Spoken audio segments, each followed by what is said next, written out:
Belə. Aha.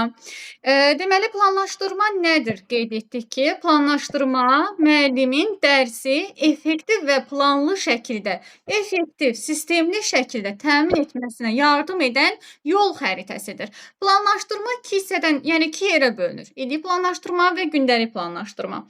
İllik planlaşdırma bizim bir tədris ili ərzində nəzərdə tutulmuş planlaşdırmadır. Bir tədris ili.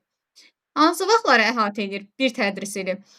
Sentyabrın 15-dən iyun ayının İyunun 14-nə kimi. 14-nə kimi. Bəli, bu bir illik nəzərdə tutulmuş. Yəni bir tədris ili ərzində nəzərdə tutulan planlaşdırmadır.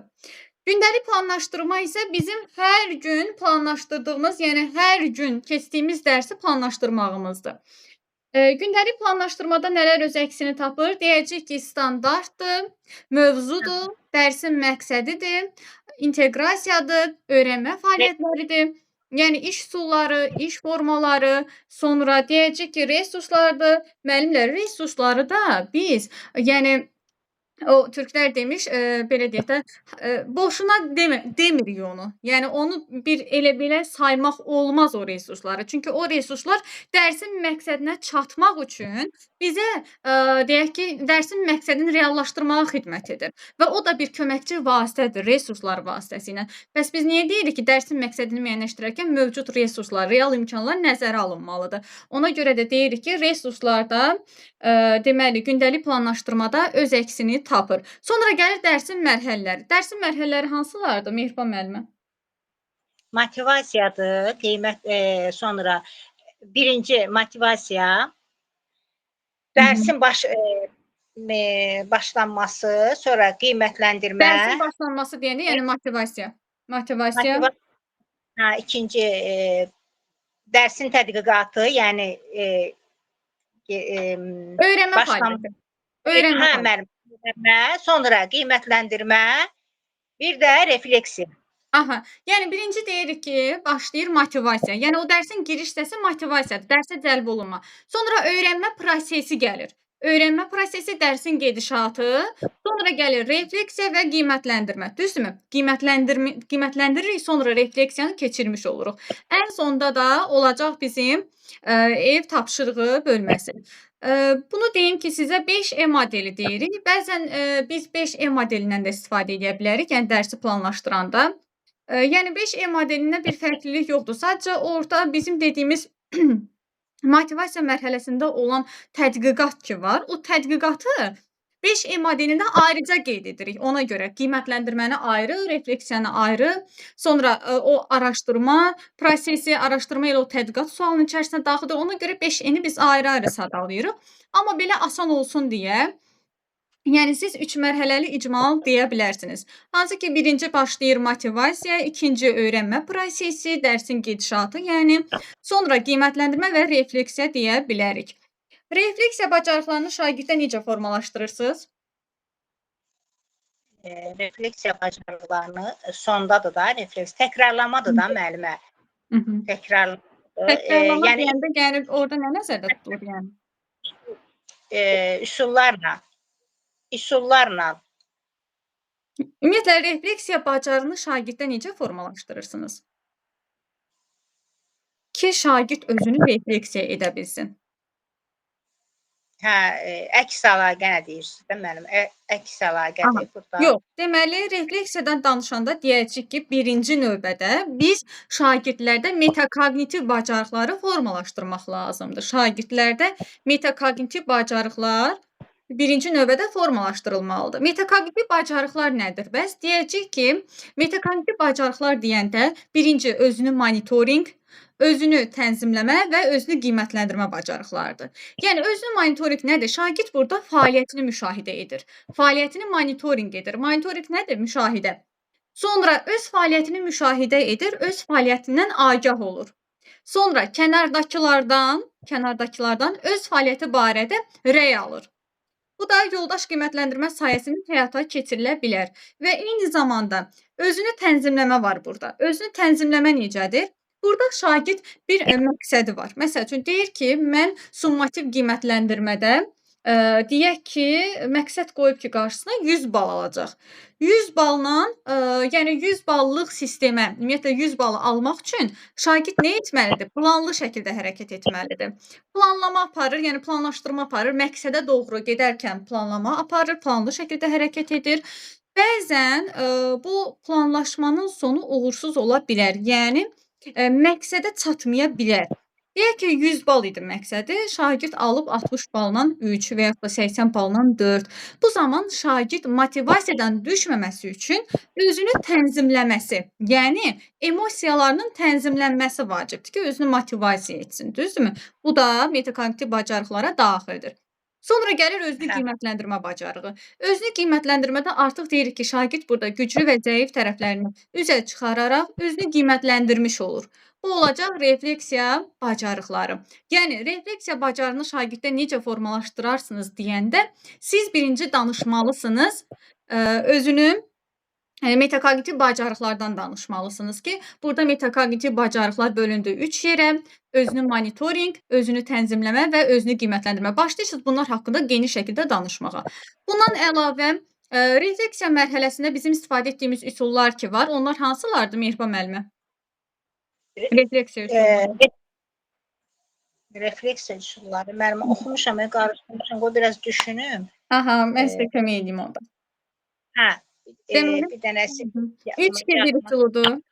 Sonra hə, 2-1, sonra çıxış bileti, şagird jurnalı, Bibo, bir də ki, özünü qiymətləndirmə, şagird qiymətləndirməsi, bir də qiymətləndirmə rubriki, bir də əks əlaqə, rəy. Bəli. Deməli, burada 3-2-1 üsuludur, çıxış biletidir, cümlə kökləridir, şagird jurnalıdır, Bibodur. Bu üsullardan istifadə edərək biz refleksiya apara bilərik. Və bildiyiniz kimi üsulların özü şagirddə müəyyən bacarıqlar formalaşdırır.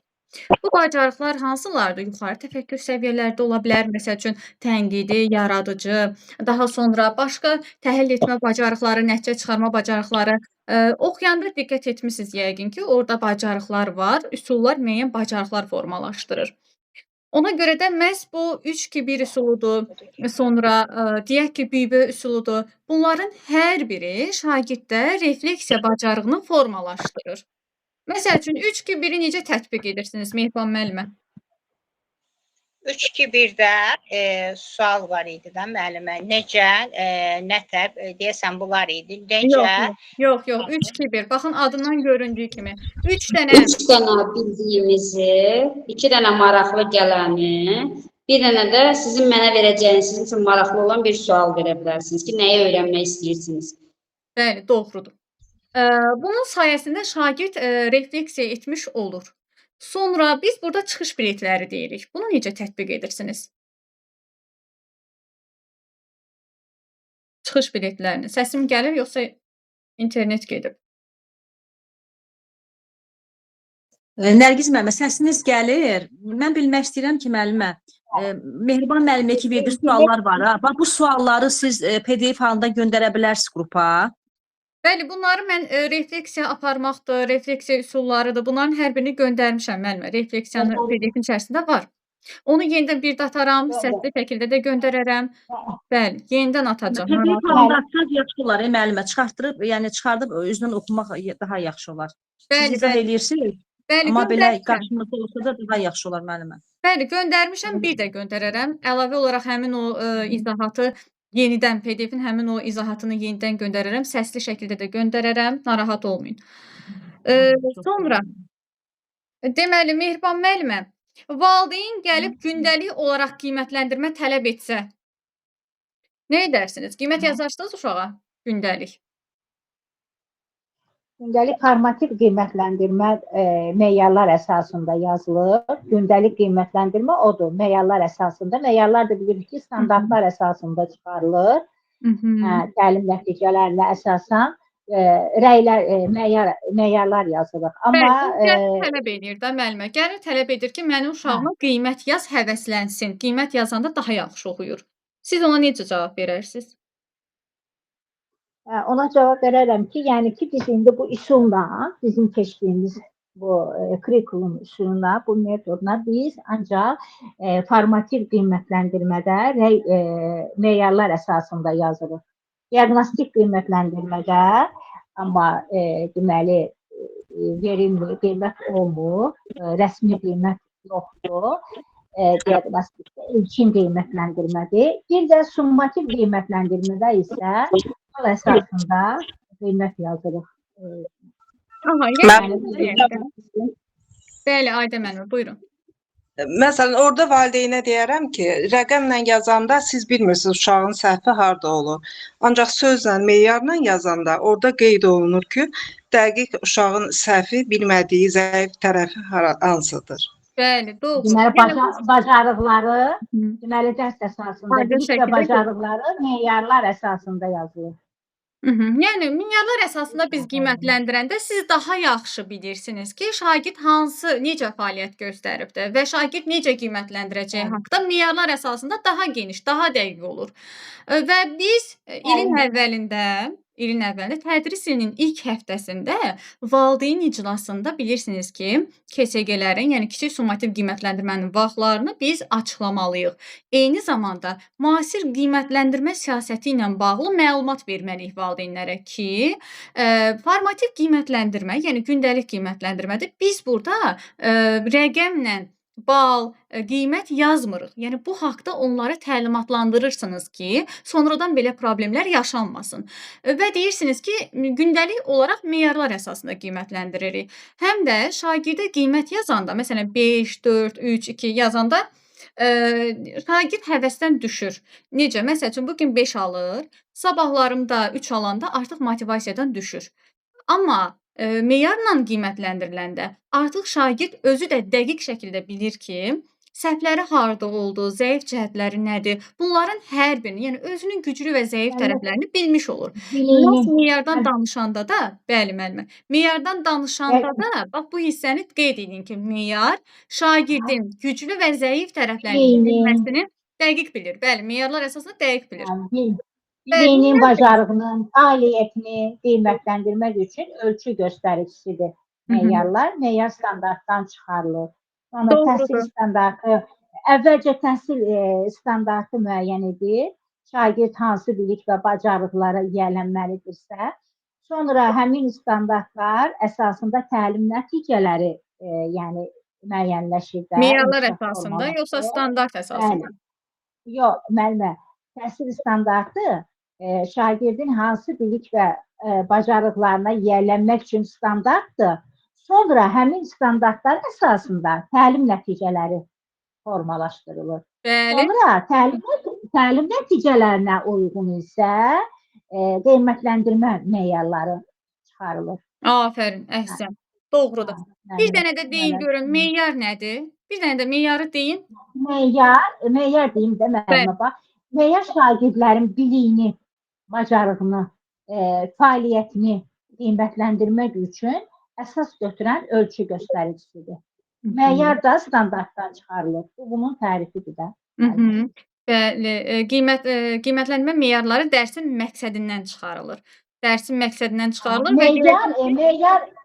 və meyar deməli şagird mətnin bunu əsas fikrini düzgün və aydın ifadə edirsə, oxuyur mətni, onu düzgün, aydın ifadə edirsə, deməli qiymətləndirmə zamanı ona müvəffəq yazmaq olar. Belə deyil. Meyarlar əsasında şagird bilir ki, tapşırığı yerinə yetirərkən şagird hansı meyarlar əsasında necə qiymətləndirəcəyini əvvəlcədən bilmiş olur. Və meyar qiymətləndirmənin dəqiq, obyektiv şəkildə aparılmasını təmin edir. Şagirdin fəaliyyətini istiqamətləndirir. Meyarlar əsasında şagird güclü və zəif tərəflərini görə bilir.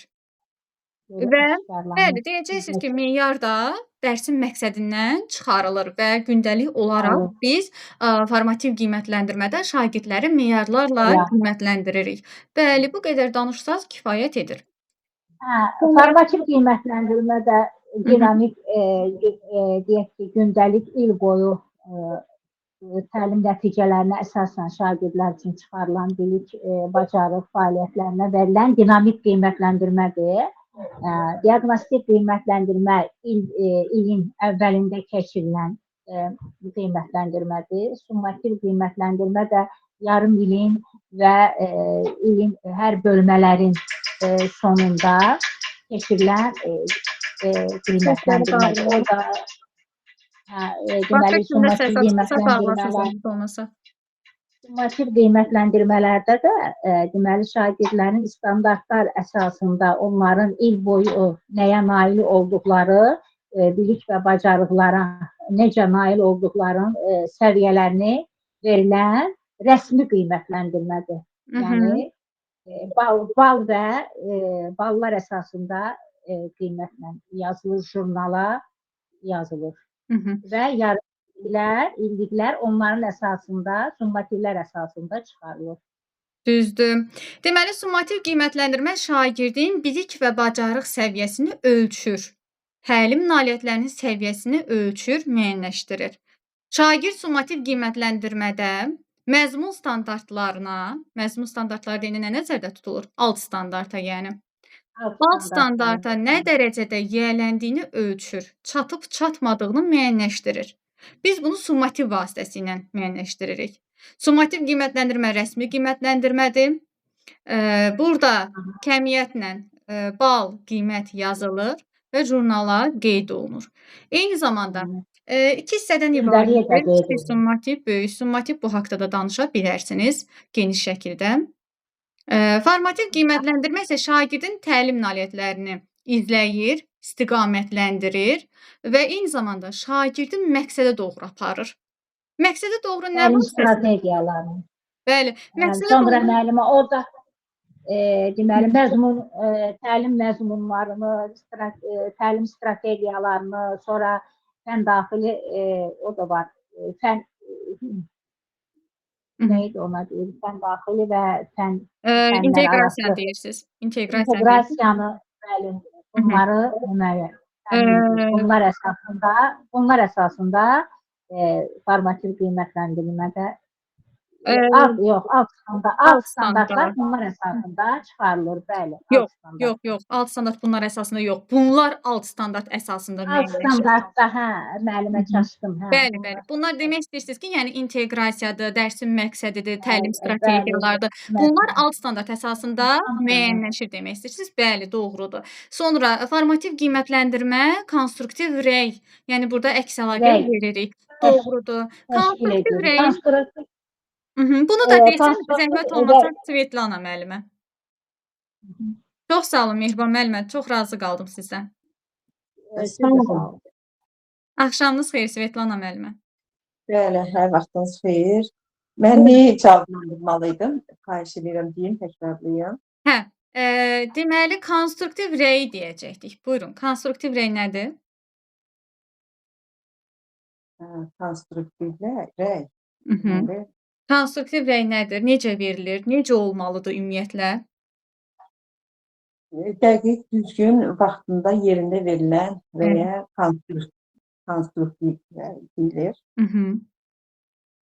Şagirdi inkişaf etdirir.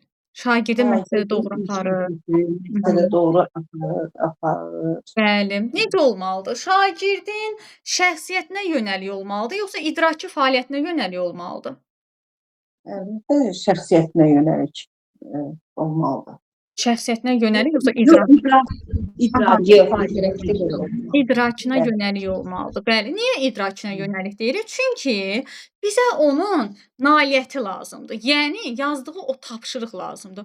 Onun şəxsiyyətinə, məsəl üçün, onun görkəminə, şəxsiyyət deyəndə onun görkəmidir, ailə vəziyyətidir və yaxud da onun, deyək ki, hər hansısa bir geyimi falan. Yəni, o, ümumiyyətlə, o yöndə rəy vermək düzgün bir anlayış deyil. Mənə onun idraki fəaliyyəti lazımdır. Gördüyü, yazdığı iş, tapşırıq lazımdır.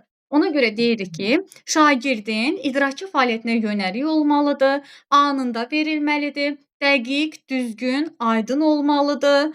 Düzdürmü? Konstruktiv sözünün mənası nə deməkdir? Yine effektiv. Bir rəyin də effektiv olması nə deməkdir? Anında verilməsi lazımdır ki, çünki mən sabahlarım həmin mövzuya aid rəy verəndə bu gecikmiş rəy hesab olunur. Gecikmiş rəy də destruktiv rəydir, konstruktiv deyil. Destruktiv rəy nədir sualını verə bilərlər sizə. Bu zaman siz qeyd edəcəksiniz ki, konstruktiv Yəni rəyin tərsidir. əksidir. Konstruktiv rəyin əksinə Əksidir, bəli. Konstruktiv rəydə siz idraki fəaliyyətə rəy verirdinizsə, idraki fəaliyyətə yönəlik rəy verirdinizsə, artıq destruktiv rəydə onun şəxsisinə verəcəksiniz. Təbii ki, şəxsinə verilən rəy destruktivdir, yəni effektiv deyil. Bundan əlavə gələcəyə yönəlik olmalıdır, həssaslıqla verilməlidir, düzdürmü? Dəqiq, düzgün, aydın şəkildə verilməlidir. Konstruktiv rəyi verəndə birinci növbədə biz müsbətdən başlamalıyıq. Müsbətdən başlamalıyıq ki, şagird motivasiyadan düşməsin. Şagirdi daha da həvəsləndirmək lazımdır. Ola bilər, şagird yazdığı tapşırıqda bir dənə də olsun düz yoxdur. Ola bilər. O zaman biz yenə də müsbətdən başlamalıyıq. Onun vaxtı dəyərləndirməsində, ən azından onun tapşırığı o cəhd edib o yerinə yetirməyindən başlamalıyıq ki, dərsə həvəsin böyükdür və yaxud da bunu cəhd etməyin, yəni bu tapşırığı yerinə yetirməyə cəhd etməyin müsbət dəyərləndirirəm, yüksək qiymətləndirirəm. Yəni bu həvəsini, marağını yüksək qiymətləndirirəm. Yəni ən azından bunu vurğulamaq lazımdır ki, birinci, o qapalı düşüncəyə keçməsin və eyni zamanda şagirdin afərin, əhsən tipli sözlərdən istifadə edə bilərsiniz. Bu bir nidadır. Yəni şagirdi motivasiya edən ifadədir. Bəli, rəydə şagirdin nəyin yaxşı etdiyini, tam olaraq harda çətinlik çəkdiyini dəqiq göstərilməlidir. Gələcəyə yönəlik olmalıdır. Deməli, əks əlaqə şagirdə keçmişdəki uğursuzluqlarına görə hökm verilməməlidir. Bəli, yəni keçmişə yönəlik olmamalıdır. Məsəl üçün, sən bunu oxusaydın, yaza bilərdin. Rəy olmamalıdır. Yaza bilməyib də. Çətinlik çəkib yaza bilməyib və yaxud da başa düşməyib yaza bilməyib. Sən bunu oxusaydın deməklə biz onu inkişafa aparırıqmı? Əksinə, şagird deyəcək, hə, düzdür, yaxşı ki, vaxtında oxuya, gərək vaxtında oxuyardım. Şagirddə də bu düşüncə formalaşacaq, artıq elə biləcək ki, o səhvini düzəldə bilməz.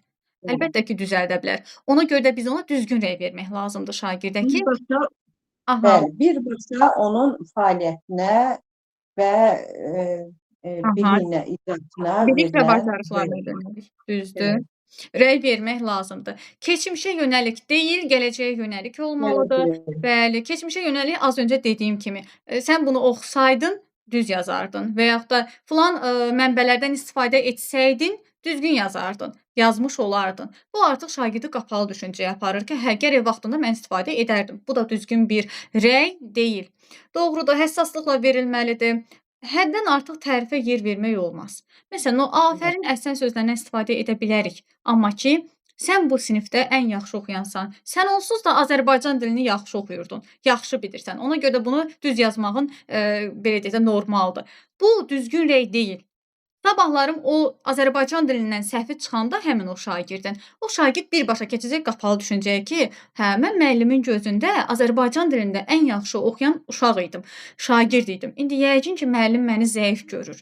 Görürsüz, burada artıq şagird özünə qapanmış olur. Ona görə də şişirdilmiş rəyləri məqamları qeyd etməliyik də. Uğurlu məqamlarını qeyd etməliyik. Bəli, müsbətlərini qeyd etməliyik. Sonra səhvlərini dəqiq düzgün şəkildə çatdırmaq lazımdır. Sonra həmin o səhvləri necə aradan qaldıracağına dair yol istiqamət göstərmək lazımdır. Doğrudur müəllimə. Svetlana müəllimə. Burada belə deyim də, şagirdləri Respublika fənn olimpiyadalarına həvəsləndirmək üçün nə edərsiniz? Yəni necə həvəsləndirərsiniz onları?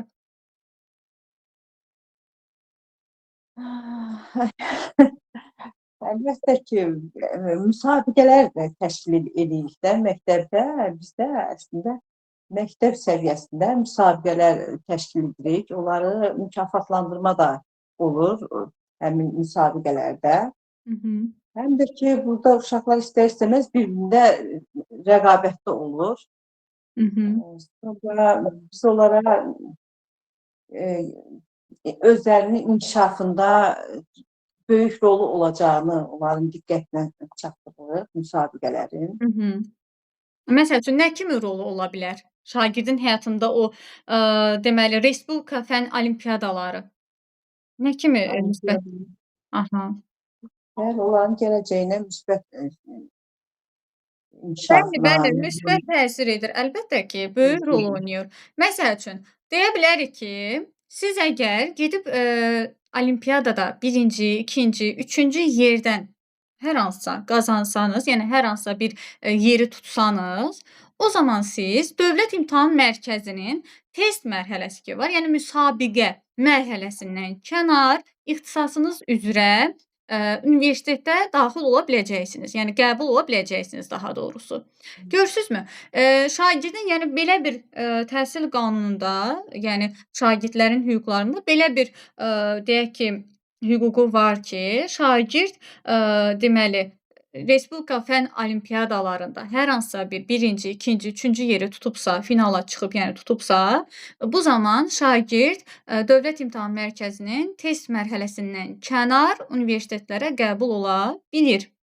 Ona görə də bax bunu deyib həvəsləndirmək lazımdır. Şagirdi həvəsləndirmək, şagird daha çox çalışacaq və maraq göstərəcək. Düzdür, müəllimlərimiz məsəl üçün qeyd edir ki, mən ona deyərəm ki, sən, yəni, qazanmasan belə heç nəyi itirmirsən falan, yəni bu cür həvəs xeyr. 1-ci müsbətdən başlayaq həmişə. Müsbətdən. Görürsüz, rəy verəndə də müsbətdən başlayırıq. Valideynə müraciət edəndə də 1-ci müsbətdən başlamaq lazımdır. Eləcəliklə də həvəsləndirəndə müsbətdən başlamaq lazımdır. Ona görə biz, belə deyək də, o şagirdi Respublika fənn olimpiyadalarına həvəsləndirərkən, cəlb etmək istəyərkən, təbii ki, 1-ci müsbətlərini, inkişafına nə dərəcədə təsir edəcəyini şagirdə çatdırmalıyıq. Düzdür? Sonra, deməli Ruhlandırıcı sözlərlə uşaqları həvəsləndirə bilərik. Yəni Mhm. ki, siz məktəbinizi təmsil edəcəksiniz, rayonunuzu təmsil edəcəksiniz. Və Bəli, həvəsləndirmək lazımdır. Bəli, doğrudur. Svetlana müəllimə, təlim nəticəsi nədir? Təlim nəticəsi Mənimsənilməsi, nəzərdə tutulan. təlim nəticəsi mənimsənilməsi nəzərdə tutulmuş bilik və bacarıqların əvvəlcədən müəyyənləşdirilməsinə deyilir. Müəyyənləşdirilməsidir. Təlim nəticəsini necə müəyyənləşdirirsiniz? Nəyə əsasən müəyyənləşdirirsiniz? Müəyyənləşdirərkən nələrə diqqət yetirməlisiniz? Təlim nəticəsi 6 standarta əsasən müəyyənləşdiririk. Deməli, burada məzmun xətti üzrə təlim nəticəsi dövlət tərəfindən müəyyənləşdirilir. Yəni siz ümumi təlim nəticəsindən danışırsınız. Deyirsiniz ki, ümumi təlim nəticələri 4 bölgüdən ibarətdir. Birinci, siz birinci dərsin məqsədindən danışın. Üzrə təlim nəticəsidir. Müəllimə, siz birinci dərsin məqsədindən danışın. Dərsin məqsədindən danışın. Sonra keçin ümumi təlim nəticələrinə. Belə olanda fikriniz qarışır. Birinci dərsin məqsədindən danışın, yəni təlim nəticəsi, dərsin təlim nəticəsindən. 6 standarta əsasən çıxarılır və təlim nəticəsini müəyyənləşdirərkən hansı meyarlara diqqət yetirirsiniz? Nədən istifadə edirsiniz? Bəli, danışın. Sınaqlama texnikasından istifadə olunur. Deməli, geniş şəkildə danışın. Düzgün, dəqiq müəyyən olunmalıdır. Dəqiq şəkildə müəyyən olunmalıdır. Sonra mövcud resurslar, vaxt nəzərə alınmalıdır. Sonra ölçülə bilən olmalıdır. Bəli, dərsin etapları düzgün müəyyənləşdirilməlidir. Sonra ölçülə bilən olmalıdır. Düzdür? Ölçülə bilən olmalıdır. Əlçata bilən olmalıdır. Dəqiq, düzgün, spesifik olmalıdır, aydın olmalıdır. Nə çox çətin, nə asan olmalıdır. Nə asan, nə də çətin. Əlçata bilən. Bəli, bir qədər şagirdləri çalışaraq əldə edəcəyi səviyyədə olmalıdır. Doğrudur. Bəli, doğrudur. Sonra sizə sual verilsə ki, ümumi təlim nəticələri ilə dərsin məqsədi eynidirmi? Ümumi təlim nəticələri xeyr, ümumi təlim nəticələri 4 bölmədən ibarətdir. Bəli, danışın. Bəli.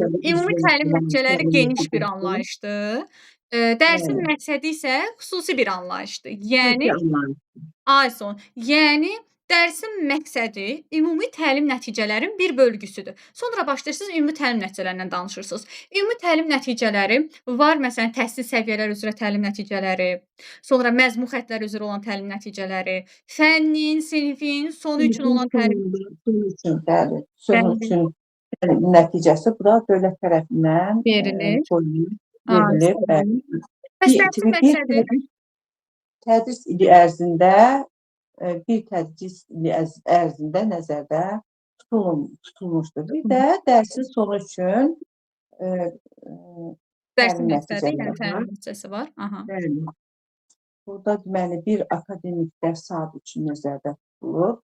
Gündəlik planlaşdırma olur, Planlaşdırmada qeyd olunur. qeyd olunur. Bəli. Aha. Sonra gündəlik planlaşdırmada qeyd olunur və deyirik ki, onu özümüz alt standartdan çıxarırıq. Fikir verdinizmi? Bəli. Təhsil səviyyələri üzrə olan təlim nəticələri, məzmun xəttləri üzrə olan, fənnin, sinifin sonu üçün olan, yəni bir akademik il tədris ilini əhatə edən təlim nəticəsi dövlət tərəfindən verildi və bunların hər biri metodiki vəsaitdə var. Metodiki vəsaitə baxsaz, görərsiniz ki, orada təhsil səviyyələri üzrə də var, deməli, məzmun xəttləri üzrə də olan var. Sonra fənnin, sinifin sonu üçün, yəni bir tədris ili üçün nəzərdə tutulan təlim nəticəsi var ki, bəs bundan istifadə edirikmi? Bax, çox maraqlı sualdır ki, bax, bu sayırıq və yaxud da tədris üzrə olan, təhsil səviyyələri üzrə olan təlim nəticələri, məzmun xəttləri və yaxud da fənnin, sinifin sonu üçün, bəli, fənnin, sinifin sonu üçün də istifadə olunur.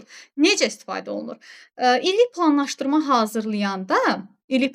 hazırlayanda əlbəttə ki, o fənnin, sinifin sonu üçün olan bir akademik tədris ili, yəni tədris ili ərzində nəzərdə tutulan planlaşdırmanı hazırlayanda məhz o fənnin, sinifin sonu üçündən istifadə olunur. Amma gündəlikdə onu istifadə eləmirik. O dövlət tərəfindən verilir. İllik planlaşdırmanı yazanda o nəzərə alınır, yəni ondan istifadə olunur. Ancaq gündəlik planlaşdırmanı yazanda biz özümüz alt standartdan çıxarırıq, təyinləşdiririk. Bəli. Bəli, müəyyənləşdiririk, doğrudur. Sonra başqa məsəl üçün deyə bilərsinizmi ki, differensial təlim nədir? Differensial təlim deməli Differensial təlim şagirdlərin müxtəlifliyinin nəzərə alınmasıdır. Yəni onların Bəli. müxtəlif yəni bilirik ki, sinifdə belə deyək də 30 nəfər uşaq var. Bax bu 30-u da eyni təfəkkürə, yəni eyni olmadığını reallığına əsaslanan tədris yanaşmasıdır. Doğrudur. fərdi öyrənmə ehtiyaclarını nəzərə alaraq, maraqlarını nəzərə alaraq hazırlanmalıdır. Yox, yəni deyirik ki, şagirdlərin müxtəlif öyrənmə tərzlərini, bilik səviyyələrini, intellekt tiplərini, fərdi ehtiyaclarını nəzərə alaraq tədrisin differensiallaşdırılması, yəni tədris yanaşmasıdır. Məsəl üçün, mən bugün dərs Sadə dillə desək, eyni məqsədə fərqli yollarla yollarla. çatmaq. Yəni, Ay, sağ olun. yollarla Fərqli çatmaq. yollarla çatmaq. Doğrudur müəllimə. Çünki differensial təlimdə müxtəlif mövzu olmur. Müxtəlif mövzu deyil. Onda gərək mən sinifdə 30 dənə mövzu keçəm. Sinifdə 30 nəfər uşaq varsa, gərək onda mən bir akademik dərs saatında 30 dənə mövzu keçəm və yaxud da 30 dənə planlaşdırma edəm. Olmaz axı. Ona görə də eyni bir mövzuya müxtəlif yollarla çatmaqdır. Eyni məqsədə müxtəlif yollarla çatmaq. Differensial yanaşma, yəni budur differensial təlim. Doğrudur. Differensial təlimi necə təşkil edərsiniz? Bu suala da cavab verək. Burada qruplarla çevik qruplarla iş strategiyalarından istifadə olunur. Sonra Çevik qruplar. Çevik qruplar deyəndə heterogen qruplar, homogen qruplar nəzərdə tutulur. Ayrıca sual kimi verə bilərlər ki, heterogen qrup nədir, homogen qrup nədir? Necə cavab verək? heterogen qruplar müxtəlif səviyyəli şagirdlərindən təşkil olunmuş qruplardır. Heterogen. Amma eyni bilik səviyyəsinə malik olan şagirdlərdən təşkil olunmuş qruplara deyilir. Bəli. Homogen qruplarda belə deyim sizə. Məqsəd o eyni şagirdləri bir araya toplamaq deyil. Məqsəd şagirdlərin səviyyələrini yüksəltməkdir. Məsəl üçün, 1-ci səviyyədən 2-ci səviyyəyə, 2-dən 3-ə, 3-dən 4-ə yüksəldərək, səviyyələrini yüksəldərək inkişaf etdirməkdir. Homogen qrup budur. Və homogen qruplar əslində heterogen qruplardansa homogen qruplar daha differensiallaşdırmada daha çox kömək olur. Niyə? Çünki homogen qruplarda müəllim şagirdin, yəni bir qrupda, eyni bir qrupa, eyni şagirdlərə fasilitatorluq, yəni qrup üzrə fasilitatorluq vasitələrindən istifadə edə bilir və burada zəif şagirdlər güclülərin kölgəsində qalmır. Çünki axı orada güclü zəif söhbəti yoxdur, axı hamı eyni səviyyədədir. Amma heterogen qrupların mənfi tərəfləri nədir? Heterogen qruplarda mənfi tərəf odur ki, güclü şagirdlər zəiflərin biraz kölgəsində qala bilər. Amma yenə də heterogen qruplarda əlbəttə ki, qrupla iş təşkil edərkən biz fərdi və yəni özlük qiymətləndirmə və yoldaş qiymətləndirmədən istifadə edərək həmin şagirdlərin kölgədə qalmağına şərait yaratmırıq. Qrup qiymətləndirilməsində, yəni qrup işin qiymətləndirilməsində bunu da nəzərə alırıq. Amma homogen qruplarda məqsəd nədir? Şagirdləri inkişaf etdirmək, səviyyələrini yüksəltmək. 1-dən 2-yə, 2-dən 3-ə və bunlar daimi belə olmur. Yəni biz homogen qrupları təşkil edəndə deyək ki, eyni səviyyəli şagirdləri bir araya toplamışıq. Deyək ki, hamısı 1-ci səviyyədə. Digər qrup 2-ci səviyyədə, digər qrup 3-cü səviyyədə. Bunlar həmişə daimi olaraq belə getmirlər. Yəni hər dəfə belə qruplaşmırlar. Çünki həmin o 1-ci səviyyədə olanı biz 2-ci səviyyəyə qaldırmaqdır məqsədimiz. Görürsüz, həmin şagird 1-ci qrupdan, 1-ci səviyyənin qrupundan keçid edir 2-ci səviyyəyə. 2 keçir 3-ə, 3 keçir 4-ə, yəni dəyişir. Ola bilər ki, məsəl üçün, bu günlərin mövzu dil qaydalarına aiddir, deyək ki, ismə aiddir. Şagird isimdən zəifdir. Amma deyək ki, keçirəm məsəl üçün sintaksis bölməsinə, deyək ki, cümlələrin təhlili falan.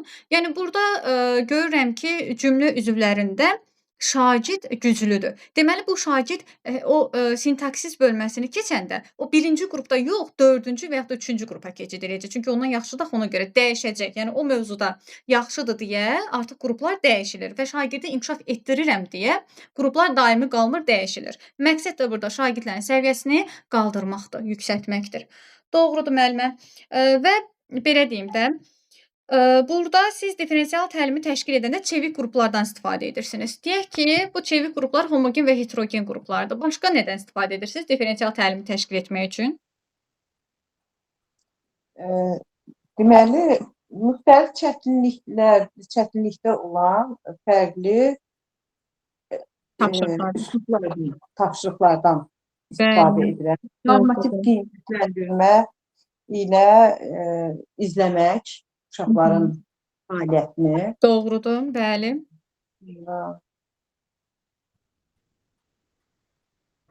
Doğrudur müəllimə. Başqa məsəl üçün deyə bilərsiniz ki, burada diaqnostik qiymətləndirmə təşkil edirəm. Bəli, diaqnostik qiymətləndirmədə. Zəhmət olmasa səsləri bağlayaq. Diaqnostik qiymətləndirmə təşkil edirəm. Biz bu üsulundan, klaster üsulundan testlər verməklə yəni uşaqlardan bəli, inkişaf etdirirsiniz. Diaqnostik qiymətləndirmə təşkil etməklə differensial təlimə şərait yaratmış olursunuz və bəli, tədrisi differensial təlim zamanı uşaqlardan tutaq ki, uşaqlara sual verə bilərik ki, siz fikrinizi 2 cümlə ilə necə ifadə edərsiniz? Bugün keçdiyimiz mövzu haqqında 2-3 cümlə ilə ifadə edə bilərsinizmi? Belə sual verməklə yəni uşaqlardan bu təlimi mövzunu izah edərkən, belə deyək də, mövzunu izah edərkən siz müxtəlif resurslardan, əyani vasitələrdən, görüntülərdən, şəkillərdən, ümumiyyətlə vizual görüntülər bunlardan istifadə edərək şagirdlərin müxtəlif öyrənmə tərzlərini və fərdi ehtiyaclarını nəzərə alaraq tədrisi təşkil edirəm. Yəni bu da nə vaxt olur? Tədrisi düzgün planlaşdıranda. Tədrisi düzgün planlaşdırırsınız ki, differensial təlimi təşkil edə biləsiniz. Özünüz də scaffolding və fasilitator vasitələrindən istifadə edirsiniz. Məsəl üçün, sizin dərsinizdə o əyani vasitələrdən istifadə etməyiniz elə scaffolding və fasilitator vasitələrinə daxildir. Siz onunla kömək edirsiniz ki, o mövzu, təlim şagird üçün də, yəni şagirdlər üçün əlçatan olsun. Doğrudur, buna fərdiləşdirilmiş təlim də deyilir. Çox sağ olun Svetlana müəllimə. Sağ olun. Başqa kim iştirak etmək istəyir? Kim iştirak etmək istəyirsə könüllü şəkildə əl qaldıra bilər. Başqa görüm burada kim var? Aygün müəllimə. Aygün İsəyeva, buyurun. Salam müəllim, axşamınız xeyir. Axşamınız xeyir olsun. Özümü təqdim etsəm baxardınız da. Bəli, buyurun özünüzü təqdim edin. Mən İsayeva Aygün Vagif qızı 1980-ci ildə Şəki şəhərində anadan olmuşam. İlk təhsilimi Rəşid bəy Əfəndiyev adına 10 nömrəli tam orta məktəbdə almışam. 2000-ci ildə Şəki Pedaqoji Texnikumunu müvəffəqiyyətlə başa vuraraq pedaqoji fəaliyyətə başlamışam. Artıq 24 ildir ki, təhsil aldığım doğma 10 nömrəli məktəbdə fiziki tərbiyə müəllimi kimi çalışıram. Bir müəllim kimi məqsədim şagirdlərin yalnız fiziki hazırlığını təmin etmək deyil, həm də onların hərəki bacarıq və vərdişlərini formalaşdırmaqdır. Milli idman oyunlarımızı sevdirməkdir. Onları sağlam, intizamlı, vətənpərvər gənclər kimi yetişdirməkdir. Peşəmi çox sevirəm və daim öz üzərimdə çalışıram. Pedaqoji fəaliyyətin müddətində Elm və Təhsil Nazirliyinin təşkil etdiyi TOPS müasir təhsil texnologiyalarının tətbiqi, eləcə də kurikulum və pedaqoji əməkdaşlıq çərçivəsində ünsiyyətin düzgün təşkili üzrə təlim və layihələrdə fəal iştirak etmişəm.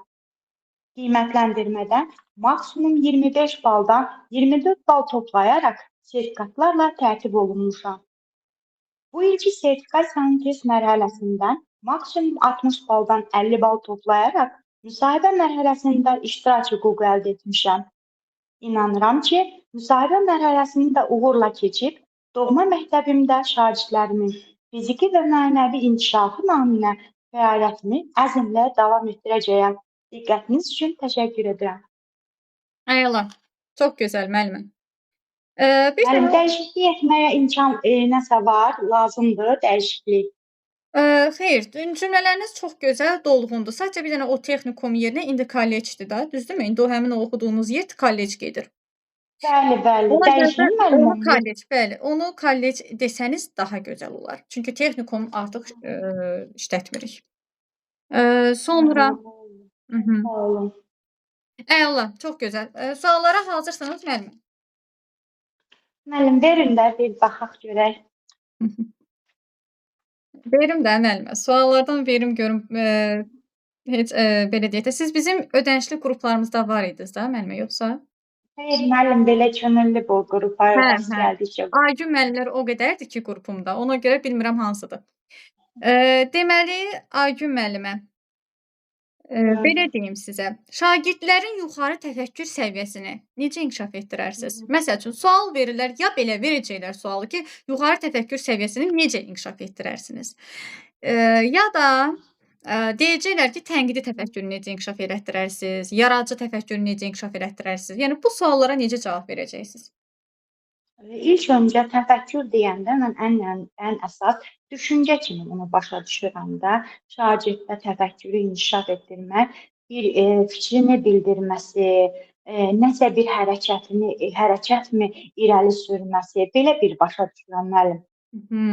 Sən onlara araşdırma tapşırığı verərdim. Elə araşdırma tapşırıqları verərdim, suallar verərdim. Suallar əsasında məsələn almağa çalışardım, onların belə deyək də biliklərini, bacarıqlarını formalaşdırmaq, üzə çıxartmaq üçün sual-cavab daha çox verərdim. Müxtəlif tapşırıqlar verərdim ki, özləri icra eləsin və yaxud da yaradıcı bir sahə üzrə iş verərdim ki, irəli sürsünlər ki, mən oradan nəsə bir onların fikrini tuta bilim, bacarıqlarını bilim və harda zəif nöqtələri varsa onun üzərində işləyə bilim. Doğrudur. Yaradıcı və tənqidi təfəkkürə əsaslanan tapşırıqlar verərəm.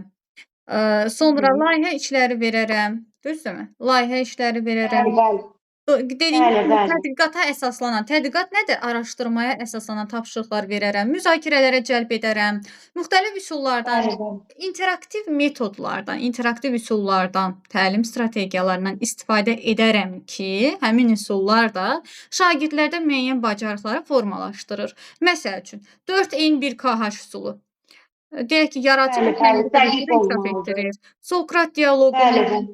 müzakirələr xəritəsi, müzakirələr cəlb etmək, tədqiqat işi, araşdırma, bəli, doğrudur. Bu tapşırıqlar, yəni bu cür tapşırıqlar verərək şagirdlərdə yuxarı təfəkkür səviyyəsi, yuxarı İrəli təfəkkür aparmaq səviyyəsi olur. deyəndə zaten biləcəksiniz ki, tənqidi və yaradıcı təfəkkürdən danışmaq lazımdır ki, necə formalaşdırmaq lazımdır. Doğrudur müəllimə. Hə, doğrudur. Sağ olun. Sonra başqa məsəl üçün deyək ki, Aygün müəllimə, siz daxil Bəli, buyurun. olmusunuz, baxın, sinifə daxil olmusunuz, şagird də sizin yerinizdə əyləşib. Siz buna necə reaksiya verərsiniz? Şagird sizin yerinizdə əyləşib. Çox normal reaksiya verərəm və hələ onu həvəsləndirərəm ki, gələcəkdə özünü bir müəllim kimi görmək istəyir bu uşaq. Yəqin ki, daha bir yüksək pillələrdə özünü görür. Mən belə reaksiya verərdim və onu daha da həvəsləndirərdim ki, bəli, sən oxumaqla və hansısa bacarıqları formalaşdırmaqla daha yaxşı mərtəbələrə qalxa bilərsən, irəli gedə bilərsən. Bunun üçün müxtəlif bilic, bacarıq, bəs bunlar bizə təfəkkür, bizə lazımdır. Bunun üstündə biz çalışmalıyıq. Doğrudur. Həvəsləndirərək müəllimə, daha doğrusu belə qısacası onu daha həvəsləndirərdim, alqışlayardım bunun belə hərəkətini. Yəni onu danlamazdım ki, niyə müəllimin yerində oturmusan və belə. Yəni danmaqla ona reaksiya verməzdim, müsbət qarşılayardım və lazım gəldikdə onunla fərdi söhbət də edərdim. Məncə fərdi söhbətə burada ehtiyac duymarıq. Niyə? Çünki bax siz dediniz ki, həvəsləndirərəm, normal qarşılayaram. Əlbəttə, yəni bu çox gözəl və çox yüksək səviyyədə dəyərləndirilən bir cavabdır ki, siz bura əlavə etsəniz ki, məsələn, indi sinifə girən kimi onu söhbət, yəni o barədə söhbət eləməyəcəksiniz geniş şəkildə. Niyə? Çünki dərsin vaxtından gedir. Əlbəttə ki, sizin bu motivasiya edici söhbətləriniz kifayət edər ki, həmin şagirdləri həvəsləndirmək üçün.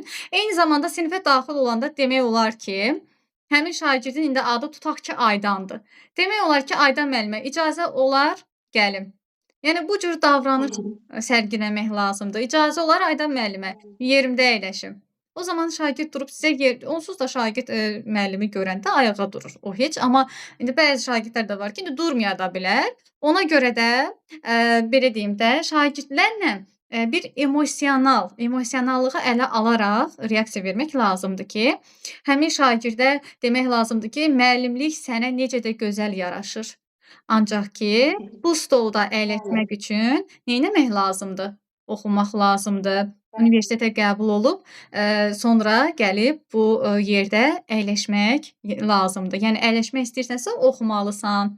Sən də müəllim adına layiq olmalısan. Əgər müəllimliyə həvəsin varsa, amma çox gözəl yaraşır müəllimlik sənə. Yəni bunu deyib şagirdi həm həvəsləndiririk, həm də şagirdi belə deyək də inkişaf etdirmiş olur. Yəni müsbət rəylər şagirdi inkişafa aparır, əlbəttə. Sonra başqa məsəl üçün şagird sizdə səhv tutsa, necə reaksiya verərsiniz? İndi müəllim sizdə bir sözü yanlış dediniz və yaxud da hansı ixtisasdır sizdə? Fizik tərbiyə. Bədən tərbiyəsi, fiziki tərbiyə. Fizik tərbiyə. Fizik tərbiyədə indi hər hansısa bir nəyisə izah eləyəndə səhv Hər bir insan səhv eləyə bilər də müəllimə. Bunu da normal qarşılayaram və bəzən istifadə eləyərəm. Məsələn, səhv eləsəm də deyərəm sizi yoxlamaq üçün məsələn belə elədim ki, görüm diqqətiniz məndədirmi? Bu hərəkəti yaxşı bilirsinizmi? Məsələn, hansısa biri deyə bilərsinizmi siz? Belə də deyə bilərəm və bəzən səhvim olsa da boynuma da ala bilərəm ki, bəli, bu yerdə mən dolğun səhv olsa, boynuma alaram ki, bəli, səhv etdim, bağışlayın. Bu qaydada yox, təzəldən düzgün variantını onlara izah edərdim. Şagirdə məsəl üçün sizdə səhv tutduğuna görə Siz onun Hı. diqqətini dəyərləndirməlisiniz ki, bax, mənə diqqətlə qulaq asdığın üçün sən burada, məsəl üçün, bu məqamı diqqətlə nəzərdən keçirmisən, diqqətlə və yaxud da dinləmisən ki, sən bu səhvi tutmusan. Yəni, belə deyək də, ona təşəkkür etmək lazımdır. Diqqətin üçün təşəkkür edirəm. Gör sən mənə necə diqqətlə qulaq asırsan ki, bu səhvi görmüsən, yəni tutmusan. Çox sağ ol, təşəkkür edirəm fikrin üçün. Afərin. Yəni bu sözlərdən istifadə edərək şagirdi motivasiya. Əslində onun diqqətindən irəli gəlir əlbəttə. Diqqətlidir ki, o Bəli. səhvi tutub sizdə. Diqqətlə qulaq asır ki, tutubdur. İndi müəllimik də, olar 2 dəfə üçün 4 yazmaq əvəzinə 5 yazarıq. Olar da indi fikirli bəli. olarıq və yaxud da o qədər olubdur ki, məsəl üçün A-nın yerinə B yazmışıq. O səhvi deyə bilər və biz də deyəcəyik ki, diqqətinə görə təşəkkür edirəm. Dərsə diqqətlə dinlədiyin üçün təşəkkür edirəm. Bax, diqqətli qulaq asdığın üçün bu səhvi görmüsən. Belə deyək, həmin o şagirdi müzakirəyə cəlb etmək ola bilər. Və yaxud da Aygün müəllimə, siz şagirdə sual verirsiniz, şagird də həyəcanlandığı üçün və yaxud da dərs danışdığı yerdə deyək ki, şagird ağlayır. Suala cavab verə bilmədiyi üçün ağlayır. Və yaxud da dərsi danışa bilmədiyi üçün və yaxud da özünü ifadə eləyə bilmədiyi üçün ağlayır. Bu uşağı da məcbur eləmərəm müəllim. Məcbur eləmərəm, gözləyərəm. Onu sakitləşdirməyə çalışaram. Yoldaşlarımdan istifadə eləyərəm ki, qoşulsunlar və ona kömək etsinlər. Sual-cavabdan istifadə eləyərəm. Onun nəsə bir fikir bildirməyinə zəmin yaradaram ki, maraqdan düşməsin də ən azı. Çalışaram ki, o ağlama prosesi itsin. O daha da köklənsin dərsə, hansısa bir hərəkətə və yaxud da yoldaşları ilə ünsiyyətə. Belə. Doğrudur. Siz şagirdə birinci gözləmə vaxtı verməlisiniz. Əlbəttə ki, gözləmə vaxtının verilməsi mütləqdir. Mütləqdir. Və eyni zamanda həmin şagirdə birinci növbədə sakitləşdirmək lazımdır. Onu necə sakitləşdirə bilərik? Təbii ki, sən bunu gedib araşdırıb da gələ bilərsən, cavab verə bilərsən. Sən bunu ev tapşırığı kimi götürüb evdə araşdırıb və yaxud da yoldaşlarla müzakirəyə çıxarda da bilərsən. Yəni bu dəqiqə cavab vermək məcburiyyətində deyilsən, yəni. Uşağın üzərinə getməli deyilik. Nə də ki, hə sən bilmədin, filan kəs dur ayağa denən, yəni bu cürə də yanaşmaq düzgün deyil. Əlbəttə ki, şagirdə emosional dəstək olmaq lazımdır. Demək lazımdır ki, sən bu sualın cavabını gedib araşdırıb sabah da gəlib deyə bilərsən. Və yaxud da yoldaşınla müzakirəyə də çıxara bilərsən. Yəni bu cürə şagirdi və eyni zamanda şagirdə bildiyi bir yerdən bir sual verməlisiniz. Məsəl üçün, biz müəllimik də, hər bir şagirdin potensialına bələdik. Bilirik ki, hardan sual versək cavab verə biləcək. Ona görə də biz həmin şagirdə bildiyi bir yerdən sual verib onun özünə inamını bərpa etmək lazımdır. Onu motivasiya etmək lazımdır. Çünki o bildiyi yerdən sual verəndə, o cavab verəndə artıq deyəcək, hə, yox, mən artıq cavab verdi, həvəslənəcək, özünə inamı artacaq. Ona görə də çox üzərinə getmək lazım deyil. Elə məsəl üçün, həm deyə bilərsiniz ki, bu sualın cavabını sabah da gəlib deyə bilərsən, gedib araşdıraq. Bəlkə siniflə bir yerdə araşdıraq. Mən də araşdırım, sən də araşdır. Yəni ki, özümüzü və yaxud da digər uşaqları ondan üstün görməməliyik ki, hə, sən bilmirsən, biz bilirik. Yox, belə yox. Və yaxud da siz ona verilən sualı digər uşaqlara versəniz, o zaman yenə də o, belə deyək də, gərgin olacaq. Emosional cəhətdən gərgin olacaq ki, mən cavab verə bilmədim, digər uşaqlar cavab verdi. Hə, əksinə, o daha çox gərgin, stresli olacaq. Ona görə də digər uşaqların cavab verməsinə şərait yaratmamalıyıq. Təbii ki, deməliyik ki, bu sualın cavabını sən də araşdır, biz də araşdıracağıq, mən də araşdırım, digər uşaqlar da. Sabahlarım gərək müzakirə edək. Sən özün də yoldaşlarla birgə araşdıra bilərsən. Yəni, belə deyək də, rahatlığını təmin etmək lazımdır. Yəni, bu dəqiqə cavab vermək məcburiyyətində deyilsən. Ondan əlavə, bildiyi bir hissədən də, bildiyi bir yerdən sual vermək lazımdır ki, onun motivasiyası bərpa olunsun, o sakitləşsin. Doğrudur, müəllimə. Doğrudur. Sonra, deməli, bir dənə də suala cavab verək sonra. Qiymətləndirməni nə zaman yenidən keçirərsiniz? Qiymətləndirməni. Nə zaman yenidən keçirərsiniz? Müəllim, düzgün olmadıqda məsələn keçirərəm. Necə düzgün? Hər hansısa uşaq məsələn əvvəl yaxşı oxuyandırsa, hər zaman 5 qiymətlə alıbsa, birdən-birə görsəm ki, bu uşaq 3 qiymət aldı, məndə artıq maraq oyanar ki, niyə? Axı bu mənim gözəl şagirdimdir ki, nəyə görə, nəyə əsasən bu 3 aldı bu summativdə, məsələn qiymətləndirmədə. Bax bu zaman mən onda keçirə bilərəm ki, burada hardasa yəqin ki, ya səhvlik var, ya uşağın psixoloji bir problemi olubdu, ailədənmi, özündənmi, dostundanmı? Bunlar bullying mi var? Belə fikirləşərəm, yanaşaram və uşağı təzədən qiymətləndirməyə cəlb eləyərəm belə uşağı.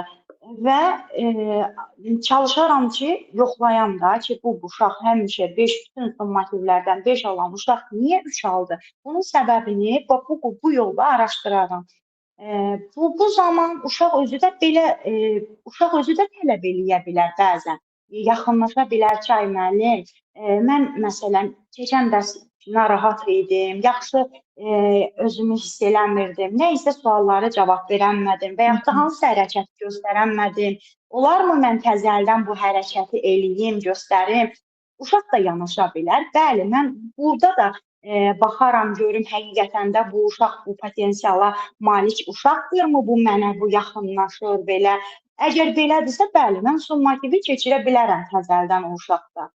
Yox, əgər deyilsə və yaxud da bəzən elə olur ki, uşaqlar bir-birlərindən kopyalayırlar, yəni 5 alan uşaqdan köçürür, o da 5 alır. Bunda da təəccüblənərəm ki, necə oldu bu həmişə mənə cavab verməyən, hərəkət göstərməyən uşaq birdən-birə yaxşı nəticə göstərdi.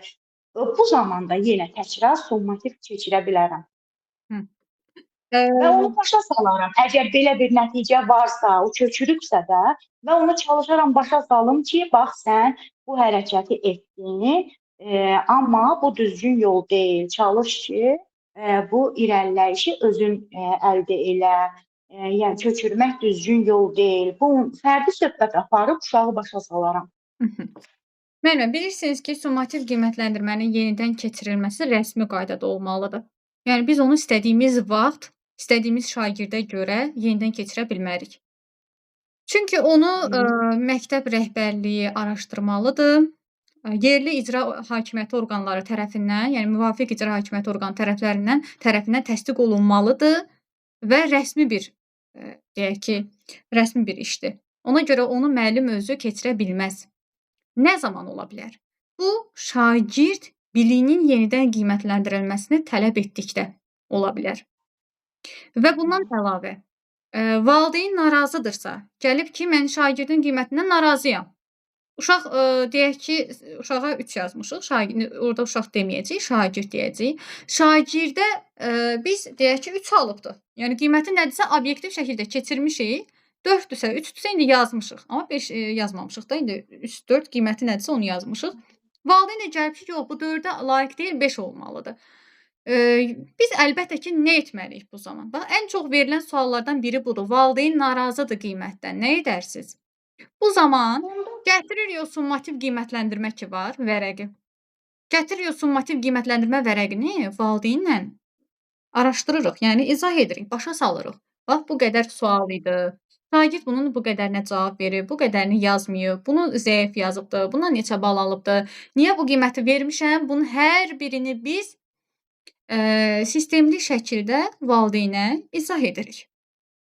Yox, əgər valideyn yenə də narazıdırsa, o bizim səlahiyyətimizdə deyil qiymətləndirməni yenidən keçirmək. O bizim səlahiyyətimizdə deyil.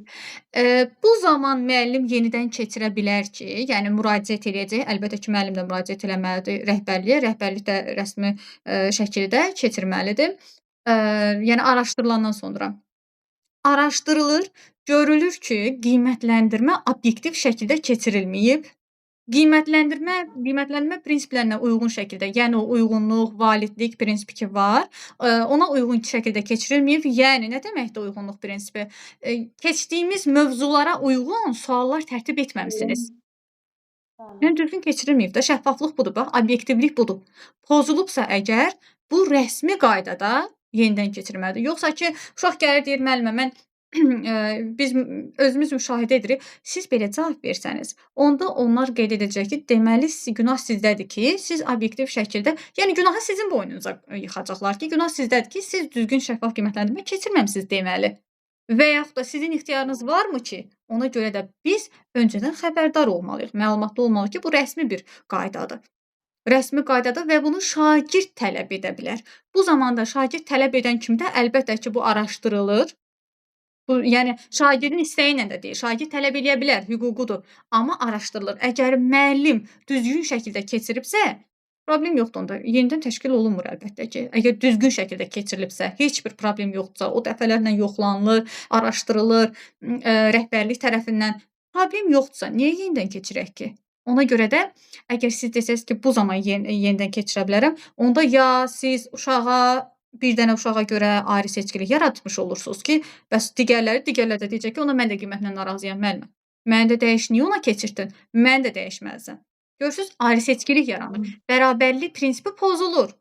Ona görə də qiymətləndirmə nə zaman yenidən keçirərsiniz sualına, belə cavab verəcək ki, obyektiv şəkildə çalışdığım qədərlə, yəni mən özüm qiymətləndirməni birinci belə başlayırsınız ki, obyektiv, şəffaf və qiymətləndirmə prinsiplərinə uyğun şəkildə həyata keçirirəm. Əgər şagird biliyinin yenidən qiymətləndirilməsini tələb etmək deyə bir hüququ var. Tələb edərsə, təbii ki, bu araşdırılacaq, rəhbərlik tərəfindən araşdırılacaq, rəsmi qaydada lazım gələrsə, yəni araşdırılır, obyektiv şəkildə, şəffaf şəkildə, qiymətləndirmə prinsiplərinə uyğun şəkildə həyata keçirilməyibsə, yenidən təşkil oluna bilər. Bizim cavabımız budur. Yoxsa ki, mən bir uşağa görə müşahidə edərəm, o zəifdirsə mən yenidən keçirərəm. Niyə? Marağınız nədir ki, deyəcəklər. Yəni 30 nəfər uşaq var, onun birinə görə olarmı? Əlbəttə ki, yox. O bizim ixtiyarımızda, səlahiyyətimizdə deyil. Sonra Müəllim, təs onda da axı uyğunluq pozulur axı. Məsələn, daima yaxşı oxuyan uşaq, 5 alan uşaq birdən-birə 3 alırsa, bəs onda axı onu siz ayrıca əlbəttə ki, fərdi söhbət aparıb o şagirdlə danışmalısınız. Qiymətləndirməni yenidən keçirsəz düzələsi deyil ki, onun yəqin ki, problemləri var. O şagird bullyingə məruz qala bilər, ailə-daxili problemləri ola bilər. O uşağı başqa bir mühitdə, deyək ki, ətrafı başqa bir təsirlər göstərə bilər o uşağa. Yəni, belə deyək də, problemlər çox ola, səbəblər çox ola bilər. Buna görə də nə etmək lazımdır? Bəs fərdi söhbət ona görədir.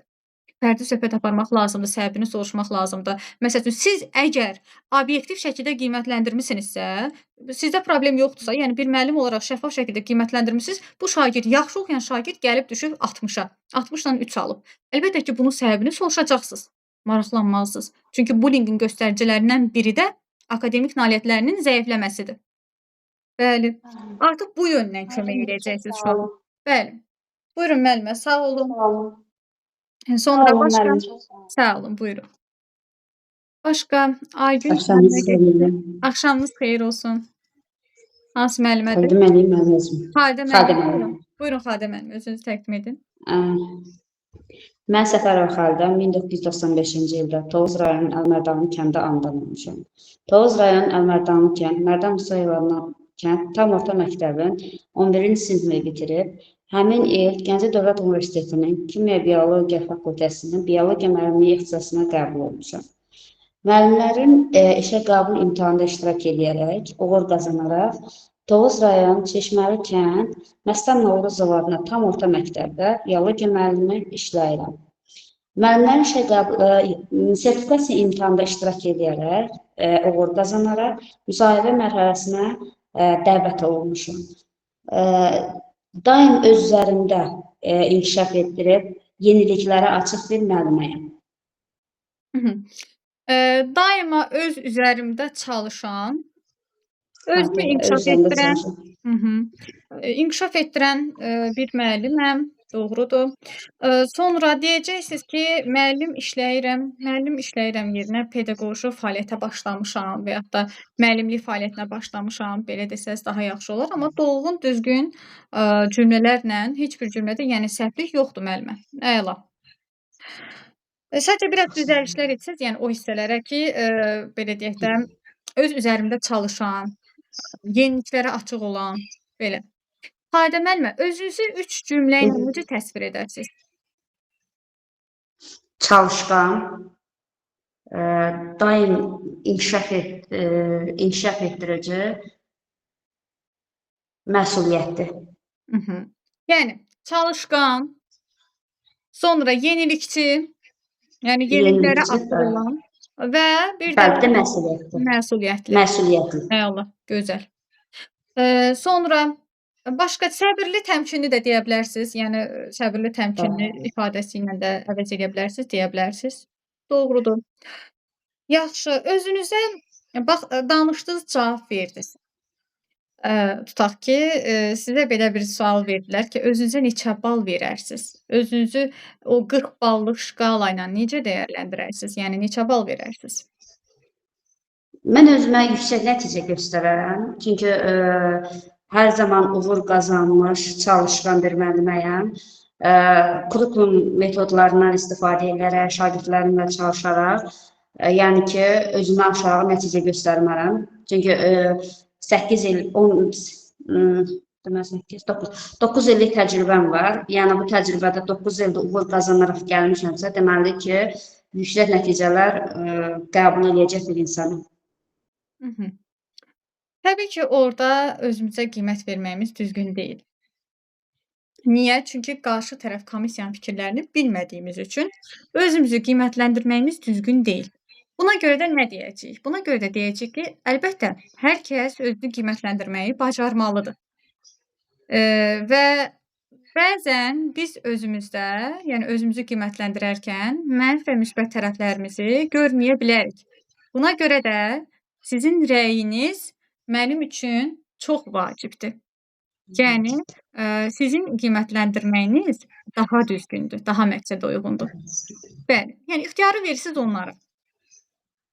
Yəni onda özümü heç nə demirəm. Yəni siz Onsuz da kim öz ayranına turş deyər ki, hamı özünü yüksək qiymətləndirəcək orada. Amma ki, bəli, amma ki, nə etmək lazımdır? Demək lazımdır ki, bəli, hər kəs özünü deyə bilməzsiniz ki, yox, özümü qiymətləndirə bilmirəm falan. Bunu da demək düzgün olmaz. Çünki necə yəni siz metodika keçirsiniz, deyirsiniz ki, belə deyək də, metodika öyrənmisiniz ki, özünü qiymətləndirmə, yoldaş qiymətləndirmə, bəs bunu uşaqlara öyrədirsiniz, bəs özünüzü qiymətləndirə bilmirsiniz, belə sualı da verə bilərlər. Ona görə də hazır olmalıyıq. Deməliyik ki, bəli, hər kəs özünü qiymətləndirməyi bacarmalıdır. Ancaq ki, biz özümüzü qiymətləndirərkən mənfi və müsbət tərəflərimizi görməyə bilərik. Ona görə də sizin rəyiniz mənim üçün çox vacibdir. Yəni sizin qiymətləndirməniz daha məqsədə uyğundur. Yəni bir növ elə bir ki, topu ötürürsünüz onlar tərəfə. Yəni belə daha gözəl, daha əla. Deməli, Xalidə müəllimə, valideyn sizə irad bildirir. Valideyn və yaxud da direktor sizə irad bildirir, tənqid edir. Tənqidlərə açıq bir müəlliməyəm. Onlar tənqidləri dinləyərəm. Əgər deyək ki, öz səhvliklərimi görürəmsə, onlar üzərində çalışıb, daha yaxşı işlər görməyə çalışaram, səhvlərimi düzəltməyə çalışaram. Amma tənqiddirsə, amma təhqirdirsə, ona əvvəlcədə imkan vermərəm, cəza vermərəm ki, hər bir insanın özünün şəxsiyyəti var. Heç bir kəsin şəxsiyyətini təhqir edəcək sözlərdən istifadə edə bilməz. Deyək ki, direktor şagirdlərin gözü qarşısında təhqir edir sizi. Reaksiyanız necə? Mən o imkanı direktora qarşı yaratmaram ki, direktor kimisə yaxsızlığında mənim şəxsiyyətimə qarşı hər hansı bir hörmətsizlik eləsin. Əgər elə bir yaranarsa, yenə də direktora öz sözümü deyirəm ki, hər kəsin özünün şəxsiyyəti var. Hər kəs heç kəsin şəxsiyyətinə qarşı təhqir edə bilməz. Əgər hər hansı bir səhvim varsa, tənqid edib, tənqid olaraq da sözlərini deyə bilər, mən də onu dinləyə bilərəm. Biraz aqressiv şəkildə oldu Xalidə müəllimə. Amma belə cavab verəcəyik ki, həmin o direktora, siz mənim şərəf və ləyaqətimə hörmətlə yanaşmağınızı, yəni sizdən şərəf və ləyaqətimə hörmətlə yanaşılmasını tələb edirəm. Yəni birinci növbədə bunu tələb edirik. Sonra da həmin direktoru fərdi söhbətə dəvət edirik. Yəni bu qədər. 2 dənə cümlə ilə bitiririk. Fərdi söhbətə, ondan sonra fərdi söhbətdə də indi özünüz bilirsiniz. nə demək lazımdır, amma indi orada bunu deməyəcəyik. Orada bunu deməyəcəyik. Deyəcəyik ki, əlbəttə ki, səbirli, təmkinli olmalıyıq. Fərdi söhbət edəndə də, yəni bunun səbəbini soruşmalıyıq ki, nə üçün yəni bu cürə aqressiya ilə, yəni mənə bu tərzdə şagirdlərin gözü qarşısında, yəni buna səbəb nədir? Yəni səbəb nədir? Yəni hansı bir problem var? Çatışmazlıq nələrdir? Bunları sorğulamalıyıq.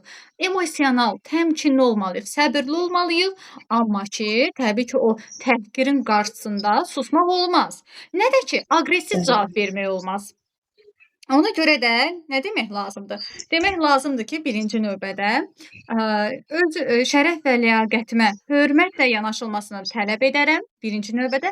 Daha sonra həmin direktor olsun, valideyn olsun, fərqi yoxdur. Dərs izah etdiyiniz yerdə girib içəri aqressiv şəkildə sizə deyək ki, sizi təhqir eləyir və ya da direktordur. Bu zaman birinci sizin icazəniz olmadan, əlbəttə ki, onların içəri girməyə ixtiyarı yoxdur, amma yenə də onlar deyəcək ki, girib də içəri, yəni icazəsiz girdi içəri, sizi təhqir edir uşaqların gözü qarşısında. Birinci növbədə valideyn də olsa, direktor da olsa, laf belə yoxlama da olsa, təbii ki, bu ola bilməz. Yəni deyəcəyik ki, birinci növbədə şərəf və ləyaqətimə hörmətlə yanaşılmasını tələb edərəm. Çox emosional bir şəkildə, səbirli şəkildə. Yəni onu da çığır bağırla yox, təbii ki, aqressiv şəkildə yox. Orada danışanda da bu hissəni, yəni bu görə-görə biraz emosional şəkildə danışmaq lazımdır ki, yəni mən səbirli insanam. Yəni mən təmkinli insanam. Mənim reaksiyam da yəni belə olar. Deyərəm ki, şərəf və ləyaqətimə hörmətlə yanaşılmasını tələb edərəm. Daha sonra həmin valideyni və direktoru fərdi söhbətə dərsdən sonra, əlbəttə ki, dərs keçirəmsə, yəni direktor elə bir hörmətsizliyə yol veribsə, dərsi kənara qoyub gedib onunla fərdi söhbət eləyəsə deyiləm. Ona görə də olmaz yəni belə hallar. Dərsdən sonra fərdi söhbətə dəvət edib, problemin səbəblərini öyrənib, bu problemi aradan qaldıraram. Vəssalam. Bu qədər. Bu da bizim cavabımız. Yəni aqressiv şəkildə deməyin ki, onun ixtiyarı yoxdur. Təhqir heç bir halda yol verilməzdir. Yəni o məni təhqir edə bilməz. Yox. İndi sual verirlər də, düzdür. İndi siz hansı mənfi sual verəndə, hansı mənfi cəhətdən sual verilsəsə, deyin ki, elə bir şəraiti yaratmaram. Bax, Xalidə müəllimə birinci vurğuladı ki, elə bir şərait yaratmaram. Olarsa da ki, əgər, yəni olmayıbdır, olarsa da ki, əgər, birinci növbədə şərəf və ləyaqətimə hörmətlə yanaşılmasını tələb edərəm və dərsdən sonra fərdi söhbətə dəvət edərəm. Səbəbini öyrənib, problemi aradan qaldıraram. Ən gözəli, ən humanist bir cavab budur. Sonra, deməli, Xalidə müəllimə, bax, sizə desək ki, bu təlim məqsədini icmallar indi hazırlayacağıq biz. O icmalda yazdığınız təlim məqsədini soruşulacaq ki, onu nəyə əsasən, yəni belə deyək də, niyə o təlim məqsədini seçmisiniz? Niyə o məqsədi yazmısınız? Sualı veriləcək sizə. Onda nə cavab verəcəksiniz? Təlim məqsədi bizə metodik vəsaitlərdə verilir. Biz onu əsasən alt standart çıxardır, onu əsasən istifadə edib yazırıq. Təlim məqsədi metodik vəsaitlə verilir, yoxsa alt standart? Alt standart metodik vəsaitlərdə verilir. Biz ona əsasən təlim nəticəsini çıxarıb yazırıq. Yəni, dövlət tərəfindən verilən alt standarta əsasən məqsəd çıxarılır. Ona görə də mən alt standarta əsasən müəyyənləşdirmişəm. Yəni, bunu özüm istəyərək, öz yanımdan, yəni müəyyənləşdirməmişəm əlbəttə ki. Bunu alt standarta əsasən müəyyənləşdirmişəm. Diqqətli olun. İnteqrasiya, iş üsulları, iş formaları, yəni təlim strategiyaları, sonra dərsin məqsədinin özünü, resursu soruşsalar ki, nə əsasən bunu yazmısınız? Yəni, bunu, niyə bu məqsədi, niyə bu standartı, daha doğrusu strategiyanı, yəni təlim strategiyası, iş üsulları, iş formaları, inteqrasiyanı, niyə bunları seçmisiniz? Məsələn, yazmış sonra fənlər arası inteqrasiya. Niyə bunu seçmisiniz? Yazmış sonra deyək ki, beyin həmləsi, 3-2-1 üsulu. Niyə bunu seçmisiniz? Və ya da niyə o məqsədi? Metodik vəsaitlərdən istifadə edərək, həm də dərsimə hansılar uyğun gəldiyi üçün, ona görə bunlardan istifadə etmişəm. Yox, dərsə uyğun gəldiyi üçün yox. O dərsin əsası özəyi nədir? Alt standart. Alt standart uyğun gəlir. Dərsin sütunu alt standartdır. Fikir verirsiniz, məqsədi də alt standartdan çıxarırıq.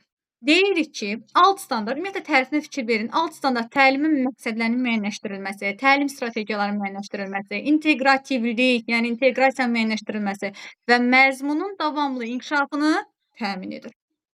Nəyin Tamam. əsasında? Alt standart əsasında. Yəni niyə bunu yazmısınız deyəndə əlbəttə ki, orada durub biz gözləməli deyilik. Deyəcəyik ki, alt standart əsasən müəyyənləşdirmişəm. Doğrudur. Sonra sual veriləcək ki, ev tapşırığı nəyə xidmət edir? Keçən illərin mənim müəllimə verilən sual idi. Ev tapşırığı nəyə xidmət edir? Ev tapşırığı şagirdlərin dərsi daha yaxşı öyrənməsini, dərsdən sonra öz üzərində inkişaf etdirilməsini, məntiqi və tənqidi təfəkkürü daha yaxşı inkişaf etdirilməsi üçün verilən tapşırıqdır. Yəni, ola bilər ki, elə bir tapşırıq olsun ki, sadəcə, yəni təfəkkürünü deyək də, bir sözlə təfəkkürünü inkişaf etdirmək Bəli. üçün. Bundan əlavə əsas nədir ev tapşırığının məqsədi? Əsas ondan ibarətdir ki, ev tapşırığı şagirdlərin müstəqil işləməsi üçün lazımdır. Müstəqil işləməsi üçün və eyni zamanda təlim məqsədlərinin müəyyənləşdirilməsi üçün lazımdır. Düzdürmü? Təlim məqsədlərini reallaşdırmaq üçün. Təlim məqsədini reallaşdırmaq üçün eyni zamanda şagirdin müstəqil şəkildə işləmə bacarığını, fəaliyyətini formalaşdırmaq üçün bizə lazımdır. Bəli, lazımlı bir mərhələdir. Və o ev tapşırığının özü belə təlim məqsədinin reallaşmasına xidmət edir. Məqsədə xidmət edir, yəni, doğrudur. Yaxşı. Başqa məsəl üçün sizə belə sual verilə bilər ki, Xalidə müəllim, baxın, siz tapşırıq vermisiniz və yaxud da test vermisiniz. Şagird testi işləyib, hamıdan bir dənə şagird deyək ki, hamıdan tez bitiribdir. Onda o tapşırığı tez bitirib və yaxud da testi tez bitirib, sizi gözləyir və yaxud da sizə bildirir ki, mən bitirmişəm artıq. O şagirdlə Əgər testi bitirib, digər şagirdlərdən tez bitiribsə, məsələn, digər tapşırıqları işləyən qədər şagirdin tapşırıqlarını yoxlayır, onun gözləməsini deyərəm. Çünki səhvlərini daha sonra bütün şagirdlərlə bərabər hər bir şagirdin, yəni təlim nəticəsini hər bir şagirdin öz testinə uyğun olaraq izah etməyə çalışarıq. Aha. Şagirdlərin içərisində yoxlayacaqsınız o testi və onu şagirdlərin içərisində təhlil edəcəksiniz. Hər bir şagirdin yox. Onda deyim ki, məsələn, hər bir şagirdin tapşırığını yoxlayaraq, səhvlərdə daha çox çıxan testləri şagirdlər üzərində daha aydın şəkildə işləməyə çalışarıq. Ki, şagirdlər daha yaxşı başa düşsün, səhvlərini daha yaxşı bilsin. Həmin alt standartı daha aydın şəkildə təkrar etməyə çalışarım. Bir dənə şagird testi tez bitiribdir, tapşırığı tez bitirib. Bir dənə şagirddir. Ondan başqa hamı yazıb, bu tez bitirib. Necə məşğul, o uşaqla necə məşğul olarsınız və yaxud da necə deyək ki, hansı fəaliyyətləri icra edərsiniz? Tapşırığını yoxlayaram, səhvlərini digər şagirdlərdən kənarda ona izah eləməyə çalışaram. O şagirdlərə narahatlıq törətmədən. Belə deyim. Müəllimə, demək olarmı ki, gözlə digər şagirdlərlə bərabər yoxlayarıq? Yox, o şagird... Gözlə dedim, müəllimə nəsə narazı oldu elə. Ona görə gözlə demək olmazdı. Yox, gözlə, o şagird 45 dəqiqənin yarısını oturub gözləyəcək. Ona görə də... Müəllim, o şagirdə onlar burada vermək olar ki, mənim üçün ya vərəqləri payla, ya hansısa işdə müəllimə kömək eləsin ki, yəni o Onu məncə elə bir şey eləyə bilmərik. Sadəcə o tapşırığını yoxlayıb, o şagird üzərində daha məsələn səhvlərini izah edə bilərik. Sakitcə ona başa sala bilərik. Yox, belə deyim. Tapşırığı şagird içərisində yoxlayıb, həmin tapşırıqla müzakirə eləmək düzgün bir şey deyil. Çünki kiçik summativ və yaxud da böyük summativ ümumiyyətlə fərqi yoxdur. Tapşırıq ərəfəsində şagirdlər tapşırıq işləyərkən onların fikrini yayındırmaq olmaz. Yəni istərsəməz digər şagirdlərin fikri də yayınacaq. Ona görə də nə etmək lazımdır?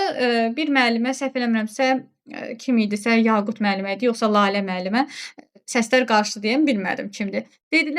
Dediniz ki, əlavə tapşırıq verirəm. Bəli, bu daha məqsədə uyğundur. Mən dedim müəllimə. Aha, Elnara müəllim. Məqsədə uyğundur, bəli. Niyə? Çünki şagirdə indi biz əvvəlcədən deyək ki, bu tapşırıqları tərtib edəndə çox güman ki, bu şagirdə daha asan gəlib bu tapşırıq. Tapşırıq daha asan gəlib ki, tez bitirib də. Bunun üçün biraz Səviyyəsindən düşündürücü biraz olsaydı, çətin tapşırıqlar Ayşə, verilir. bunun biraz deyək ki, düşündürücü tapşırıq olsaydı, biraz fikirləşməyə şərait yaradardıq. Yəqin ki, bu bunun üçün çox asan olub ki, tez bitiribdi. Ona görə də növbəti dəfə həmin şagird üçün tapşırığı hazırlayarkən differensiallaşmaya diqqət yetirmək lazımdır. Bu da nə deməkdir? Yəni şagirdin tapşırığını şagirdin səviyyəsindən biraz yuxarı. Çünki onu inkişaf etdirməliyik axı. Şagirdin səviyyəsinə uyğun verəndə tapşırığı onu inkişaf etdirmirik. Şagirdin səviyyəsindən biraz çətin tapşırıq vermək lazımdır ki, o biraz düşünsün, onun yuxarı təfəkkürü inkişaf eləsin. Tez bitiribsə, deməli onun əlində heç nədir o testi yazmaq. Asan imiş onun üçün, ona görə. Bu qədər də asan suallara yer vermək olmaz. Ona görə də biz yoxluyuruq həmin tapşırığı. Birinci növbədə deyək ki, ilk dəfədir keçirirsiniz və o şagird birinci dəfədir ki, boş qalır, yəni verir və boş oturubdur. Bu zaman təbii ki, siz ona düşündürücü əlavə bir sual verə bilərsiniz, yazılı şəkildə ki, digərlərinin fikrini yayındırmasın. Gələn dəfə isə, növbəti dəfə isə şagirdin tapşırığını deyək ki, hazırlayarkən differensiallaşmanı nəzərə alırıq, onun mövcud bilik səviyyəsini nəzərə alırıq, onun mövcud bilik səviyyəsindən bir pillə yuxarı, bir mərhələ yuxarı çətin tapşırıq hazırlamaq lazımdır. Çox çətin yox, bir pillə yüksək. Çünki onun mövcud səviyyəsini hazırladınız. Onun üçün çox asan oldu. Yazı tez bitirdi. Bu hər dəfə belə olası deyil ki. Ona görə də siz onun mövcud bilik səviyyəsindən bir pillə yuxarı tapşırıq yazmalısınız ki, o da düşündürücü tapşırıqlar işləsin. Çox sağ olun, Xalidə müəllimə. Axşamınız xeyir müəllimə. Bəs əvvəla baxmaq olarmı ki, həqiqətən də o düz işləyibdimi? Yox. Yəni heç nə demədən də eləcə göz ucu. Ona baxa bilərsiniz, əlbəttə. Artıq amma onu düz işləsə də, səhv işləsə də, lap belə deyək ki, şagird atıbdır da, deyək ki, bilmədiklərini atıb falan ya belə. Məsəl üçün də səhv işləsə, yəni yenidən diqqət yetirməsini, məsəl üçün belə bildirmək. Onun belə deyək də, yox, ikinci dəfə artıq onu versəz, digər şagirdlər də belə deyək də, deyə bilər ki, müəllimə, mənə də vaxt verin, mən də nəzər salım. Artıq digərində səhv çıxanda deyəcək müəllimə, siz yoxladınız həmin şagirdi, səhv çıxanda, amma bizimkini yoxlamadınız. Bizə ikinci dəfə vermədiniz axı biz onu düzəldək. İndi gəlin o cavab verək. Ona görə də o düzgün olmayacaq, düzgün yanaşma olmayacaq. Ona görə siz ona bir dənə düşündürücü əlavə tapşırıq verirsiniz. Bir dənə tapşırıq əlavə. Kitabdan da ola bilər, özünüzə verə bilərsiniz. Bəli. Ola bilər ki, gələn dərsdə başqa bir tapşırıq olanda, başqa gündə. Yəni dərsin əvvəlindən onlara xəbərdarlıq eləmək lazımdır ki, tələm-tələsik yazmayın, düşünərək yazın, fikirləşin, sualları bir neçə dəfə oxuyun ki, yəni səhv cavabları çox olmasın da, belə atıb-tutub verməyin. Qiymətlərinizi, nəticələriniz aşağı olacaq. Bəli, onsuz da, indi orada atıb-tutub deməyəcəyik. Deyəcək ki, yəni burada Ay, sağ olun. Onsuz da orada uşaqların təlim nailiyyətlərini biz təhlil edəcəyik. Yəni o təhlil olunmalıdır. İnkişaf yönümlülük prinsipi var. Onu təhlil edib nəticələrini şagirdlə birlikdə müzakirə etməliyik. Səhvlərini yəni izah eləməliyik. Amma dərs vaxtı olmaz. Dərs vaxtı olanda ali seçkilik yaranır. Növbəti dəfə o testi siz şagirdə qaytarsaz, digərləri də onu tələb eləyəcək və beləliklə vaxt pozuntusu olacaq və digər şagirdi də izah edə bilmərik. Və yaxud da siz dediyiniz kimi Ləman müəllimə, baxırsınız o testə, həm vaxt gedirsiniz ona baxınca, o uşaq durub boş qalacaq beləcə. Ona görə o uşağa bir fəaliyyət verməlisiniz, tapşırıq. Və yaxud da deyək ki, birinci sualı baxdınız ki, nəzər yetirdiniz ki, birinci sualı səhv yazıbdır. Həmin o sualı yox, yenidən o testi ona qaytarmaq yox. Həmin o sual mövzusunda, yəni suala uyğun şəkildə bir dənə əlavə sual verirsiniz ki, geçsin onun üzərində işləsin. Düşündürücü, daha düşündürücü, həmin mövzuya uyğun sual verirsiniz ki, geçsin düşünsün. Çünki o orada düşündükcə, orada yazdıqca onsuz da vaxt gedir və o orada belə deyək də inkişaf etmiş olacaq o tapşırığın üzərində işləyincə. Növbəti dəfə biz artıq o təlim nailiyyətlərini təhlil edəndə deyəcək ki, məsələn, birincidə səhv yazmısan. Sənin birincidə, məsəl üçün, birinci sualda səhvlik eləmişsən, artıq deyəcək ki, hə, müəllimə, siz keçən dəfə o suala uyğun bir dənə sual vermişdiniz mənə, onda daha yaxşı başa düşmüşdüm. Görürsünüz, şagirdin inkişafına belə də şərait yarada bilərik. Yəni, şagirdi boş saxlamaq olmaz əlbəttə ki, yenə də görməzdən gəlmək olmaz, nə də əlavə bir tapşırıqlar, deyək ki, lövhəni silmək, kitab paylamaq, digərlərinin fikrini yayındırmaq qətiyyən olmaz. Ona da bir fəaliyyət vermək lazımdır və hər dəfə belə olmaz da, yəni. Növbəti dəfə differensiallaşmanı nəzərə almaq mütləqdir. Sonra Mən bir dənə sual Ola verirəm. bilər ki, burada bu məqamda, belə bir məqamda bu 3-2-1 üsulundan istifadə, çıxış biletindən istifadə və yaxud da cümlə köklərindən istifadə eləyə bilər. Yox, siz formativ qiymətləndirmə keçirmirsiniz axı. Aygün müəllimə, siz formativ qiymətləndirmə keçirmirsiniz axı, summativdir. Orada test işləyəcək. Bəli, orada test işləyəcək. Mövzu keçməmisiniz ki, nə də formativ qiymətləndirmə deyil axı, summativdir. Summativdə nə olmalıdır? Çox variantlı testlər, açıq suallar, qapalı suallar. Siz əlavə bir dənə açıq sual da verə bilərsiniz, əlavə bir dənə deyək ki, tapşırıq, kitabdan tapşırıq da verə bilərsiniz. Yəni onun işləməsini, fəaliyyət görməsini. O 3-2-1 orada baxın 3 deyir ki, zəhmət olmasa səsləri bağlayaq. Səsləri bağlayaq. Siz dediyiniz o 3-2-1 var ha, tutaq ki onu verirsiniz. Bax 3 dənə öyrəndiyini, 2 dənə maraqlı gələni, bir dənə də vermək istədiyi sual. O nə öyrəndi ki? O 3 dənə öyrəndiyinə nə yazacaq orada? Formativ deyil axı. Mövzu keçməmişik. Ona görə olmaz. Yaqut müəllimə. Müəllimə, bəs Müəllim, bir dəqiqə bir sual.